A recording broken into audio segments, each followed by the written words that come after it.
Hi friends, welcome to Chenimalai family. வாங்க இப்போ நம்ம காலிஃப்ளவர் குழம்பு எப்படி செய்யறதுன்னு பார்த்துக்கலாம். வெங்காயம், பூண்டு இதெல்லாம் வதக்கிக்கலாம். கொஞ்சம் எண்ணெய் விட்டுட்டு வதக்கிக்கலாம். நல்லா வதங்கட்டும். வதங்கினதும் மசாலா ஐட்டமெல்லாம் போட்டுக்கலாம். பட்டை, சோம்பு, கிராம்பு, மிளகு, சீரகம், கசகசா இது எல்லாத்தையும் போட்டு வதக்கிக்கலாம். வெங்காயத்து கூடவே போட்டுக்கலாம் ஃப்ரெண்ட்ஸ். வதக்கிட்டு 2 தக்காளி போட்டுக்கலாம். அது கூட நல்லா வதக்கி எடுத்துக்கலாம். வதக்கினதுக்கப்புறம் மஞ்சள்தூள், இஞ்சி, தேங்காய் பூ இதெல்லாம் போட்டுக்கலாம். போட்டு வதக்கி விட்டுக்கணும்.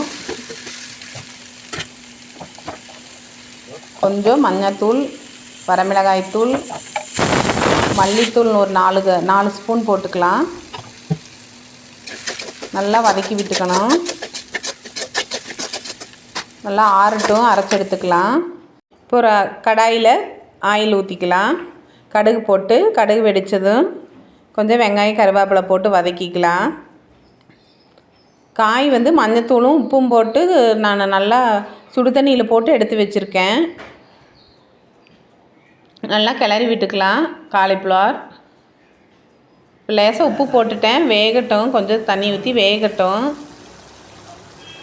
வெந்ததுக்கப்புறம் நம்ம அரைச்சி வச்சுருக்கிற மசால் போட்டுக்கலாம். இந்த ஜாரு கழுகி ஊற்றி கொஞ்சம் தண்ணி ஊற்றி வச்சுக்கலாம். மசால் நல்லா கொஞ்சம் வேகணும்.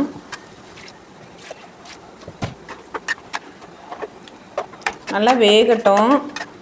வெந்ததுக்கப்புறம் வெந்துருச்சு. இப்போ எடுத்து சர்வ் பண்ணிக்கலாம். காலிஃப்ளவர் குழம்பு ரெடி ஆயிடுச்சு.